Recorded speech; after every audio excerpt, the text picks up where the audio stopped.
नमस्कार दोस्तों, Bharat selection wing लखपतबाग Barabanki के ऑफिशियल चैनल पर आप सभी का स्वागत है। डिक्टेशन रामधारी गुप्ता, पत्रिका 2, प्रतिलेखन संख्या 30, स्पीड 80। स्टार्ट होगा 5 सेकंड बाद।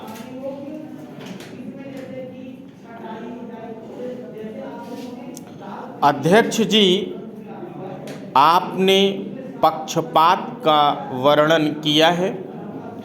अब सिर्फ गुजरात का मन रखने के लिए मैंने संस्थापित नीति के विरुद्ध जाकर बॉयलरों के आयात की बात मान ली, क्योंकि आपकी सरकार ने कहा कि अगर उन्हें बॉयलर मिल जाएं तो उनका काम तेजी से आगे बढ़ सकता है। वह कैबिनेट की इच्छा के विरुद्ध किया गया।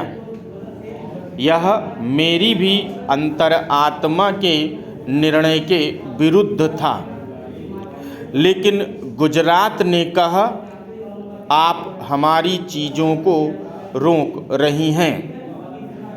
इसलिए मैंने कहा तो ठीक है, उनको कर लीजिए। हालांकि उससे हमें कुछ अर्थों में हानि हो सकती है। फिर क्या हुआ? हुआ यह कि उन्होंने आयातित बॉयलरों का प्रयोग नहीं किया। अगर हमने स्वयं अपने यहाँ उन्हें बनाने का फैसला किया होता तो वे उपयुक्त समय पर तैयार हो सकते थे। मुझे दुख के साथ यह कहना पड़ रहा है कि आपने जो प्रमाण मुझे दिए हैं उनमें से एक भी न तो हमारे देश के बारे में और न उद्योगों की स्थिति के बारे में सही और यथार्थ जानकारी पर आधारित हैं। मैं मानती हूँ कि सार्वजनिक क्षेत्र में कार्यकुशलता की वास्तविक रूप में आवश्यकता है।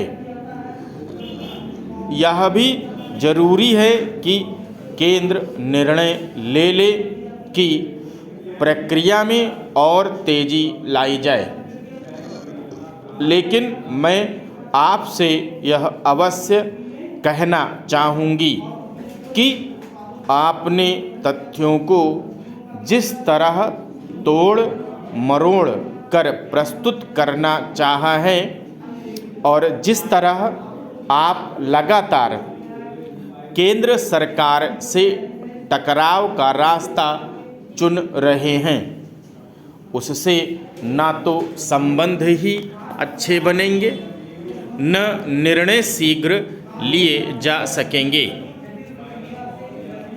आपने कहा है कि नारेबाजी से कोई काम नहीं बनता।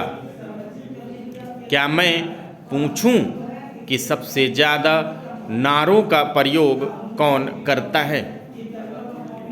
व्यवसायी वर्ग ही ऐसा करता है। उनके विज्ञापन भी ऐसा करते हैं। एक ऐसे देश में जहां ग्रहणशीलता की प्रवृत्ति नहीं होनी चाहिए, विज्ञापन एक ग्रहणशील समाज का निर्माण करने की कोशिश करते हैं, जरूरत बढ़ाते हैं और ऐसी चीज़ों के लिए मांग पैदा करते हैं जिनके बिना भी हमारा काम भली भांति चल सकता है। यह सब इसलिए किया जाता है कि ऐसा अन्य देशों में होता है और इससे हमारे यहाँ लोग ज़्यादा लाभ कमाना चाहते हैं। इसलिए यह कहना व्यवहारिक नहीं है कि व्यवसाय अगर आज ज़्यादा लाभ कमा रहा है तो यह चीज़ों को देखने का व्यवहारिक तरीका मात्र है, और वह एकमात्र तरीका यह है कि भारत के नवनिर्माण में कैसे अधिकाधिक लोगों का सहयोग लिया जाए। और लोग ऐसा तभी करेंगे जब उन्हें यह एहसास हो कि उनके साथ न्याय और औचित्यपूर्ण व्यवहार किया जा रहा है। अध्यक्ष जी, अगर मैंने कुछ कठोर शब्द कहे हैं तो मुझे खेद है, क्योंकि मेरी नीयत ऐसा करने की नहीं थी।